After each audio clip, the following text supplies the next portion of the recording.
In Chapter 3, we're going to start to look at how we represent chemical reactions in terms of symbols that we can write on paper. These are called chemical equations.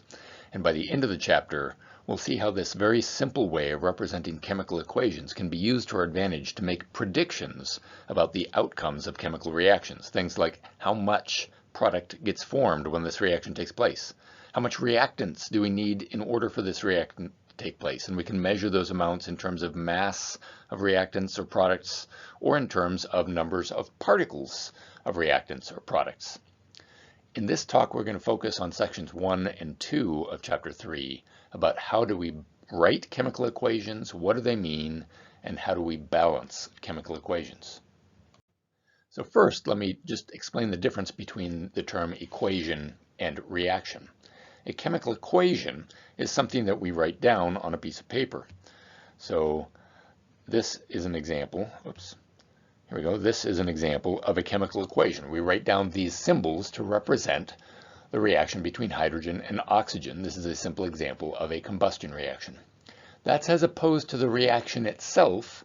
Here I have a photo of a hydrogen balloon being lit on fire. That's the actual reaction. We express it on paper in terms of an equation, or on a computer screen, as the case may be. You can look up a number of YouTube videos of hydrogen balloons being lit on fire, and it's really quite an entertaining chemical reaction, but we write it down as an equation. When we write down a chemical equation to represent a reaction, it always consists of two parts. On the left-hand side, we write down chemical formulas for all of the reactants. Then we draw an arrow pointing to the right. And then on the right-hand side of the arrow, we write down the chemical formulas for all of the products. And this defines what are the products and the reactants in a given chemical equation. And then we have to use the fact that mass is conserved in chemical equations. We can't create mass out of nothing. We can't destroy mass in the course of a chemical equation. Sometimes in very high energy physics equations like nuclear reactions you can do that, but not in chemistry. And moreover, we can't transform atoms of one type into atoms of another type. If we could, I would be at home converting atoms of lead into atoms of gold instead of lecturing. So if we start with, for example, 4 atoms of hydrogen on the left-hand side of the equation shown in this slide, then we have to end up with 4 atoms of hydrogen somewhere, perhaps in different chemical arrangements, on the right-hand side. So we have to have the same number of atoms of each element on each side of the equation. This is a fundamental rule in chemistry, and what we do to represent that in our chemical equations is that we choose our stoichiometric coefficients. So these are the numbers that appear in front of the chemicals.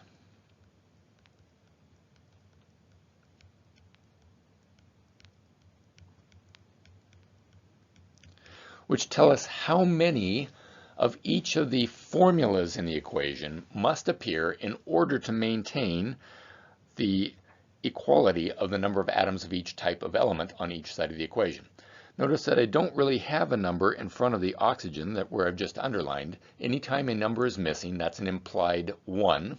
So we always have these stoichiometric coefficients in front of all of the formulas, either a 1 if there's no number, or an explicit number shown. The process of picking the stoichiometric coefficients in such a way as to maintain the same number of atoms of a given element on each side of the equation is called balancing the equation. And we use this term a lot, so you need to know what the term means. Balancing the equation, pick coefficients to maintain conservation of mass of each element.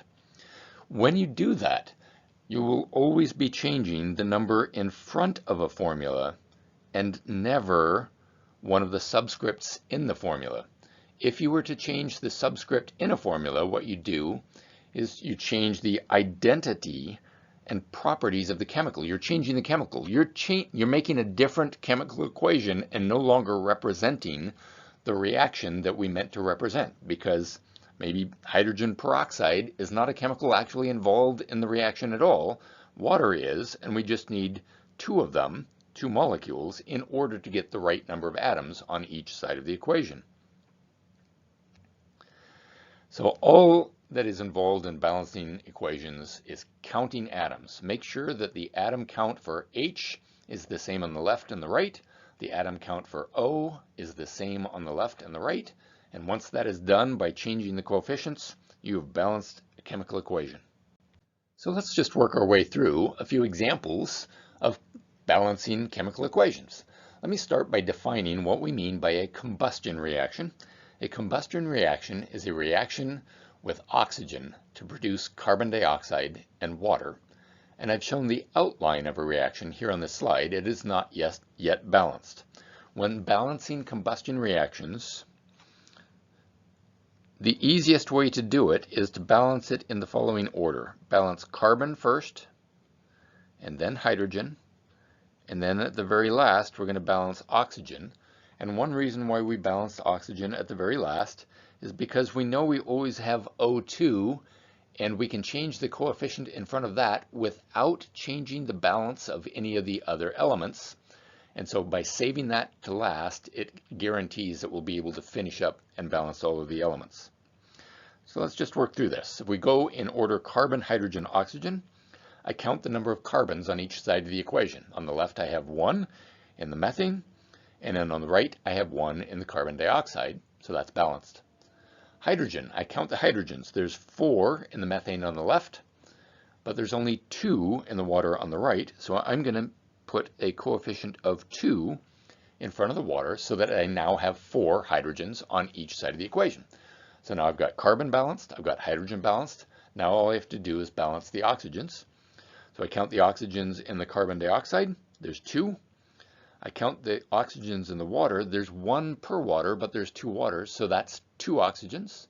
So on the right hand side I've got 4 oxygens, I need 4 on the left, and I can do that by multiplying the O2 by 2. And now I have balanced the equation. Let's look at another example. This is a typical sort of test question that I might ask. Write a balanced chemical equation for the combustion of butane. This combines several things.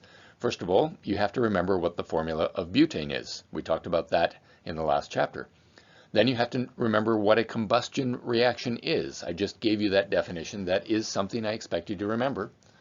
And then finally, we have to go through the balancing process. So let's go through this whole idea here. Butane is an alkane with 4 carbons. So its formula is C4H, let's see, I take 4, multiply it by 2, that gives me 8, add 2, that's 10.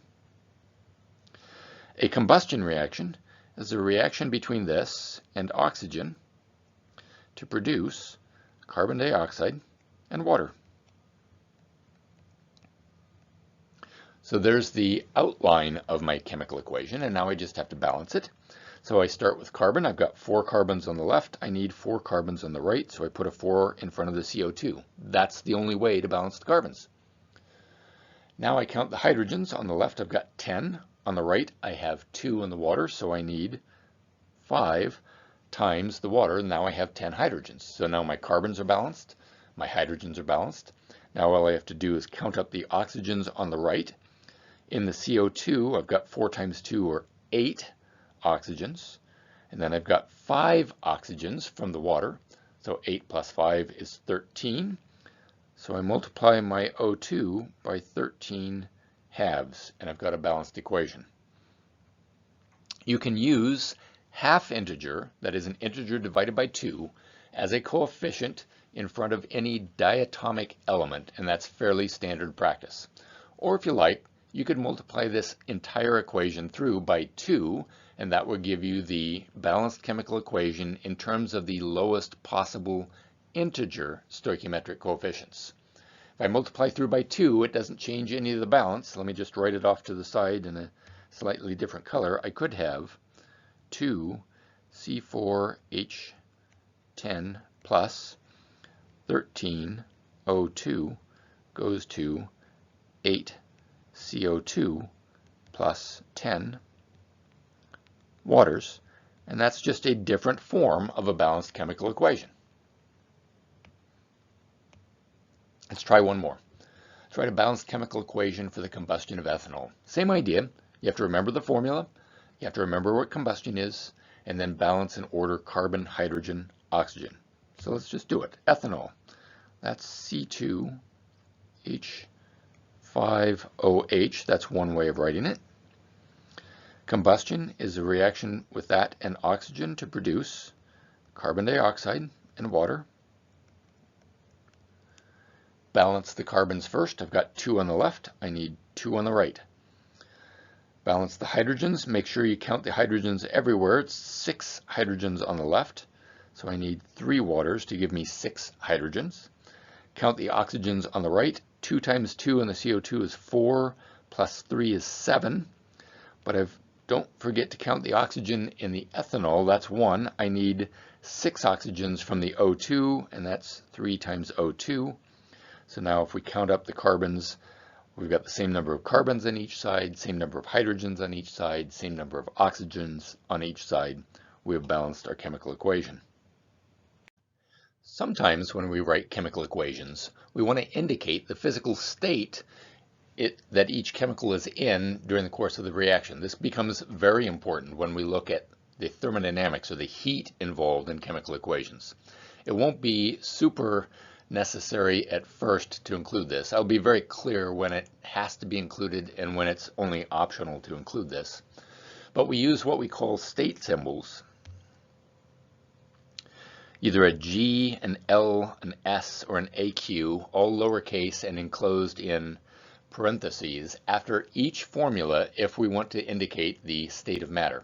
G, of course, gas, L for liquid, S for solid, AQ for aqueous, which just means dissolved in water. So here I've added the state symbols to this chemical equation to indicate that the methane is a gas, oxygen is a gas, carbon dioxide is a gas, and the water in this equation is in the liquid state. There are, of course, many different types of chemical reactions that occur, and you're not going to learn very many of them in the course of general chemistry. We will learn different reaction types that are common and applicable to general chemistry and for applications in biology and geology. So 3 of the types that we're learning in this section are covered in section 2 of chapter 3. They include combination reactions, decomposition reactions, examples of which are shown over here, and more specific examples are shown in table 3.1 of your textbook. And the reaction type that I emphasize the most, combustion reactions, I will expect you to be able to write down a combustion equation. If I give you an arbitrary compound of carbon, hydrogen, oxygen, you should be able to write down that it's a reaction with oxygen to produce carbon dioxide and water, and then balance that equation.